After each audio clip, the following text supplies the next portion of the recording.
اسلام کے بنیادی ارکان یعنی نماز، روزہ، زکوٰۃ، حج، اسلام کے ان بنیادی ارکان کے بعد جو سب سے اہم چیز ہے وہ ہے حلال مال کا کمانا۔ حلال کمائی، جائز طریقے پر مال کو حاصل کرنا، یہ ہر ایسے شخص کے اوپر فرض ہے جس کے پاس اپنی ضروریات زندگی، اپنے بیوی بچوں، اپنے اہل و عیال کی ضروریات زندگی پورا کرنے کے لیے مال نہ ہو۔ ایسے آدمی کے اوپر حلال طریقے پر حلال مال کو کمانا اسلام کے بنیادی ارکان کے بعد فرض ہے۔ اللہ تبارک و تعالی نے حلال کمائی، بنیادی ضروریات زندگی کو پورا کرنے کے لیے جو انسانوں کے اوپر فرض قرار دیا ہے وہ اس لیے کہ جب تک انسان اپنی بنیادی ضروریات کو پورا نہ کر لے، جب تک کھانے پینے، پہننے، اوڑھنے بچھونے کی ضروریات جب تک بندے کی پوری نہ ہو، تب تک بندہ اللہ تبارک و تعالیٰ کی عبادت کے لیے یکسو نہیں ہو سکتا۔ اللہ تبارک و تعالیٰ کی عبادت کے لیے جو ایک چیز مطلوب ہے کہ دنیا جہان سے کٹ کر صرف اللہ کے در پہ آ کے بندہ پڑ جائے، یہ اسی وقت ممکن ہے جب بندے کی بنیادی کھانے پینے، پہننے، اوڑھنے بچھونے کی ضروریات پوری ہوں، ورنہ ذہن دوسری طرف لگا رہے گا۔ نماز میں تو بندہ آ جائے گا، روزہ تو رکھ لے گا، دین کے دوسرے کام تو کر لے گا کسی نہ کسی طریقے سے، لیکن ذہن ادھر ہی لگا ہوگا کہ گھر میں کیا بنے گا، بچوں کی پڑھائی کی فیس کیسے جمع ہوگی، ذہن ادھر ہی لگا رہے گا۔ اس لیے اللہ تبارک و تعالیٰ نے یہ چیز بھی ایسے ضرورت مند لوگوں کے لیے جن کے پاس اپنی ضروریات کو پورا کرنے کے لیے مال نہیں ہے، ایسے لوگوں کے لیے اللہ تبارک و تعالیٰ نے حلال کما کر حلال کمائی کو فرض قرار دے دیا ہے۔ رسول اللہ صلی اللہ علیہ وسلم نے حدیث میں ارشاد فرمایا، طلب یا کسب الحلالی کسب المال الحلالی واجب علی کل مسلم۔ حلال کمانا، حلال مال کی طلب اور اس کی جستجو میں لگنا، یہ ہر مسلمان کے اوپر واجب اور ضروری ہے۔ اللہ تبارک و تعالیٰ نے قرآن کریم میں بہت سے موقعوں پر حلال کمانے اور حلال کمائی کے جو فضائل بیان فرمائے ہیں اور اس سے متعلق جو چیزیں ارشاد فرمائی ہیں، ایک موقع پر فرمایا کہ وَجَعَلْنَا النَّهَارَ مَعَاشًا، اے لوگو ہم نے دن کو کمائی کا ذریعہ بنایا ہے۔ ہم نے دن کو کمائی کا ذریعہ بنایا ہے کہ دن کے اندر اللہ تبارک و تعالیٰ نے سورج کی روشنی کو پیدا کر دیا کہ اس سورج کی روشنی میں لوگ ادھر سے ادھر اپنی ضروریات زندگی کو پورا کرنے کے لیے اپنی روزی روٹی کی تلاش میں ادھر سے ادھر جاتے ہیں، اس سے ملتے ہیں، اس سے ملتے ہیں، یہاں کاروبار، یہاں تجارت، مختلف بھاگ دوڑ دن میں ہوتی ہے، کیونکہ اے میرے بندو یہ میرا احسان ہے تمہارے اوپر کہ میں نے دن کو تمہارے لیے کمائی کا ذریعہ بنا دیا۔ اسی طرح ایک جگہ قرآن میں ارشاد فرمایا وَلَقَدْ مَكَّنَّاكُمْ فِي الْأَرْضِ وَجَعَلْنَا لَكُمْ فِيهَا مَعَائِشَ، اے لوگو ہم نے تم کو زمین میں ٹھہرایا ہے، زمین میں تمہیں رہنے کے لیے ہم نے جگہ دی ہے، اور زمین کے اندر ہم نے تمہاری روزی روٹی رکھ دی ہے۔ زمین میں ہم نے تم کو ٹھہرایا ہے اور اسی زمین میں ہم نے تمہاری روزیاں مقرر کر دی ہیں، لہذا فانتشروا فی الارض وابتغوا من فضل اللہ، زمین میں پھیل جاؤ، بکھر جاؤ اور خوب دوڑ بھاگ کرو، خوب محنت کرو، فانتشروا فی الارض وابتغوا من فضل اللہ، زمین میں پھیل جاؤ اور اللہ کا دیا ہوا رزق، اللہ کی روزی جو اللہ نے تمہیں عطا کی ہے اور اس کو زمین کے مختلف حصوں میں بکھیر دیا ہے، اس کی تلاش میں لگ جاؤ۔ ایک موقع پر قرآن میں ارشاد فرمایا گیا وآخرون یضربون فی الارض یبتغون من فضل اللہ، اللہ کے کتنے بندے ایسے ہیں کہ زمین میں رزق کی تلاش اور جستجو میں، اپنی روزی روٹی کی تلاش اور جستجو میں ادھر سے ادھر سفر کرتے ہیں، بھاگے بھاگے پھرتے ہیں۔ تو یہ رزق کی تلاش میں کہیں جانا کہیں سے آنا، یہ بھاگ دوڑ، یہ محنت اور یہ کوشش، یہ وہ چیز ہے اگر یہ حلال اور جائز طریقے پر کی جا رہی ہو اور حلال اور جائز رزق کو حاصل کرنے کے لیے کی جا رہی ہو، تو یہ بندوں پر اللہ تبارک و تعالیٰ کی طرف سے ایک اہم ذمہ داری ہے، ایک اہم فریضہ ہے کہ بندہ مال حاصل کر کے حلال طریقے سے کما کر اپنی بنیادی ضروریات کو پورا کر کے اللہ کی عبادت میں مشغول ہو جائے، چونکہ یہ اہم مقصد ہے، وہ ذریعہ ہے اور یہ اہم مقصد ہے اللہ کی عبادت۔ اس کے لیے ماحول سازگار بنانے کے لیے اللہ تبارک و تعالیٰ نے مال و دولت کو کمانے اور اس میں جائز اور حلال طریقے پر محنت اور کوشش کرنے کو بندوں کے اوپر فرض کر دیا ہے، اور اس کے لیے ماحول ایسا بنا دیا دنیا میں کہ ہم نے تمہاری روزی روٹی مختلف جگہوں پر بکھیر دی ہے، اب تم تلاش کرو، محنت کرو، ہماری طرف سے تمہیں پوری آزادی۔ حلال کمائی، جائز طریقے پر مال کو کمانا اور اس کو اپنے اوپر خرچ کرنا اور اس سے اپنی ضروریات زندگی کو پورا کرنا، یہ ایک ایسی بنیادی ضرورت ہے اور یہ ایک ایسا اہم کام ہے کہ بندہ جب تک حلال نہ کمائے، بندہ جب تک حلال نہ کھائے، بندہ جب تک اپنے ماتحتوں کو حلال نہ کھلائے، اس وقت تک اس بندے کی کسی طرح کی کوئی عبادت قبول نہیں ہوتی۔ رسول اللہ صلی اللہ علیہ وسلم نے ایک موقع پر ارشاد فرمایا کہ اگر کوئی آدمی اپنے لیے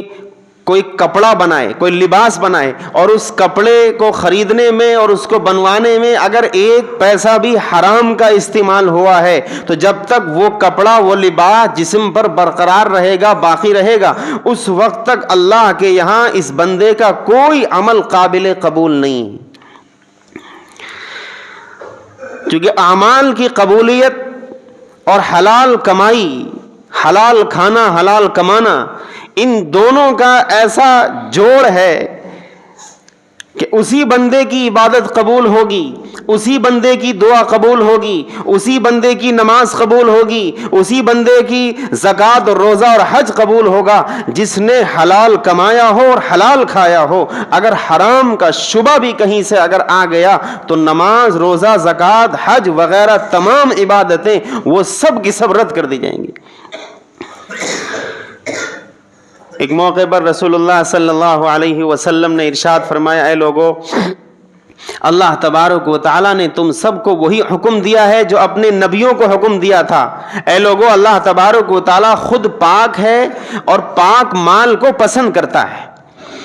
اور فرمایا یا ایھا الرسل کلوا من الطیبات، اے رسولو، اے نبیو، اے پیغمبرو، کلوا من الطیبات، حلال کھاؤ، حلال۔ اور یہی حکم اللہ تبارک و تعالیٰ نے اپنے بندوں کو دیا، یا ایھا الذین آمنوا کلوا من طیبات ما کسبتم، کہ جو کماؤ اس میں سے حلال کھاؤ، حلال، اے میرے بندو حلال کھاؤ۔ اس کا حکم اللہ تبارک و تعالیٰ نے ہم سب کو دیا ہے۔ اور ایک موقع پر آپ علیہ الصلاۃ والسلام نے ارشاد فرمایا کہ ایک آدمی ہے جو مسافر ہے، کسی لمبے سفر پہ جا رہا ہے، اور اس کی صورتحال یہ ہے کہ اس کے بال بکھرے ہوئے ہیں، کپڑے گرد آلود ہیں، غبار آلود ہیں، بالکل بکھرے بال، کپڑے گندے اور میلے اور دھول میں اٹے ہوئے، پریشان حال ہے وہ آدمی، اور وہ اللہ تبارک و تعالیٰ سے دعا کرتا ہے کہ اے اللہ مجھے یہ دے دے، اے اللہ میری ضرورت پوری کر دے، اے اللہ میری پریشانی حل کر دے، اے اللہ میری مصیبتیں دور کر دے۔ وہ بندہ خوب دعائیں کرتا ہے لیکن اس کی کوئی دعا اللہ کے یہاں قبول نہیں ہوتی۔ فرمایا اس لیے کہ ایک طرف تو وہ لمبی لمبی دعائیں کرتا ہے اور دوسری طرف اس کا کھانا حرام، اس کا پینا حرام، اس کا لباس حرام، اس کا اوڑھنا حرام، اس کا بچھونا حرام۔ ان حرام کی کمائی، کھانے پینے اور استعمال کرنے کے بعد دعا کیسے قبول ہو سکتی ہے؟ دعا کی قبولیت کے لیے بنیادی شرط ہے کہ بندہ حرام سے مکمل پرہیز کرے، مکمل پرہیز کرے۔ مورخین نے لکھا ہے کہ کوفہ جو عراق کا ایک شہر ہے، کوفہ میں ایسے لوگوں کا ایک طبقہ تھا، ایک جماعت تھی جن کی دعائیں اللہ کے یہاں قبول ہوا کرتی تھیں، مستجاب الدعوات لوگوں کی ایک جماعت تھی جن کی دعائیں اللہ کے یہاں قبول ہوا کرتی تھیں۔ جب بھی کوئی ظالم حکمراں آتا، مسلط ہوتا لوگوں پر، تو یہ لوگ بزرگان دین جن کی دعائیں اللہ کے یہاں قبول ہوتی، یہ اس حاکم کے حق میں اور اس کے خلاف بد دعائیں کرتے، تو وہ حاکم جلد ہی معزول کر دیا جاتا، ہٹ جاتا۔ جب حجاج بن یوسف کا دور آیا اور وہ گورنر بنایا گیا، تو اس نے سب سے پہلے انہی لوگوں کو دعوت پر بلایا جن کے بارے میں مشہور تھا کہ اگر یہ بد دعا کر دیں تو حاکم معزول ہو جاتا ہے اور اس کو حکومت سے ہٹا دیا جاتا ہے۔ سب سے پہلے حجاج بن یوسف نے گورنری سنبھالنے کے بعد انہی کی دعوت کی، اور ان کی اس دعوت میں حرام کھانا ان کو کھلوایا، اور کھلانے کے بعد پھر کہا کہ اب میں ان کی بد دعا سے محفوظ ہو گیا۔ اب چونکہ حرام کا لقمہ ان کے پیٹ میں جا چکا ہے، اب ان کی دعا قبول نہیں ہو سکتی، اب میں ان کی بد دعا سے بالکل پوری طرح سے محفوظ ہوں۔ اسی لیے قرآن نے کہا یا ایھا الذین آمنوا لا تأکلوا اموالکم بینکم بالباطل، اے لوگو، اے ایمان والو، آپس میں ایک دوسرے کا مال ناجائز اور حرام طریقے سے نہ کھایا کرو، چوری کر کے، ڈکیتی ڈال کے، جھوٹ بول کے، جھوٹی قسم کھا کے، اور رشوت، سود، غصب، چھین کے، مختلف انداز سے جو حرام کمانے اور کھانے کا ایک رواج ہے، اور اس کو اب تو ایک ہنر سمجھتے ہیں اور ایک چالاکی سمجھتے ہیں کہ ہم نے جو ہے فلاں کو چونا لگا دیا، اس کو پتہ بھی نہیں لگا، اور ہم نے جو ہے، اب تو صورتحال یہ ہے کہ ایک مونگ پھلی بیچنے والے کے پاس بھی اگر آپ مونگ پھلی لینے کے لیے چلے جائیں، اور وہ بھی جیسی اگر آپ کی نظر بچے گی تو وہ کچی یا کوئی زیادہ جلی ہوئی اس میں ڈال دے گا، تاکہ کسی طریقے سے وہ جلدی مالدار ہو جائے۔ کسی پھل خریدنے والے کے پاس پہنچ جائیں تو اب تو عجیب و غریب صورتحال ہے، سیب یا مختلف پھلوں پر وہ اسٹیکر لگا دیتے ہیں، اور اس اسٹیکر کے نیچے اگر وہ اسٹیکر چھٹا کے دیکھا جائے تو وہاں پر گلا سڑا وہ سوراخ نکلتا ہے، اس کو ڈھانک دیتے ہیں۔ آپ خریدنے چلے جائیے، بس وہ لے آئیے، آپ اچھا سمجھ کے گھر آ کے دیکھیں گے تو پورا خراب۔ یہ جس قوم میں اخلاقی گراوٹ اس حد کو پہنچ گئی ہو کہ معمولی سے معمولی کمانے والا آدمی بھی حرام کمانے کا اتنا خواہش مند اور اتنا دل دادا ہو، وہ قوم کیسے ترقی کر سکتی ہے؟ رسول اللہ صلی اللہ علیہ وسلم سے ایک موقع پر حضرت سعد ابن ابی وقاص رضی اللہ عنہ نے کہا کہ اللہ کے رسول دعا کر دیجئے کہ میں اللہ کے یہاں مستجاب الدعا بن جاؤں، کہ اللہ تبارک و تعالی میری دعا کو قبول کر لے جب بھی میں کوئی دعا کروں۔ اے اللہ کے رسول، آپ اللہ سے یہ دعا کر دیجئے کہ اللہ مجھے ایسا بنا دے کہ جس کی دعائیں قبول کی جاتی ہیں، مستجاب الدعا مجھے بنا دے۔ آپ علیہ السلام نے ارشاد فرمایا کہ سب سے پہلی چیز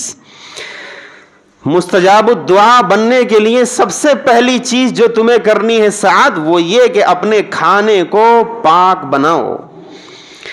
اپنے کھانے کو پاک بناؤ، یعنی اپنے کھانے پینے، اپنے استعمال کی چیزیں، اپنی ضروریات کو پورا کرنے والی جو چیزیں ہیں ان کو حلال اور پاک بناؤ۔ یہ بنیادی شرط ہے، کیونکہ حرام کا ایک لقمہ بھی اگر پیٹ میں گیا تو اس پیٹ کی سزا تو جہنم ہی ہے، اس کے علاوہ کچھ نہیں۔ اس لیے یہ بنیادی اور بہت ہی اہم فرض ہے ہم سب کے اوپر اور ہر مسلمان کے اوپر، چاہے وہ کاروبار کرنے والا معمولی چھوٹا سا کاروبار کرتا ہو یا بڑا سا بڑا کوئی کاروبار اور بڑی بڑی تجارتیں کرتا ہو، بڑی بڑی کمپنیاں چلاتا ہو، وہ اس چیز کو یقینی بنائے کہ اپنی تجارت میں نہ کبھی وہ جھوٹ بولے، نہ کبھی وہ دھوکہ دے، نہ کبھی وہ رشوت کا معاملہ کرے، نہ سودی کاروبار کرے، نہ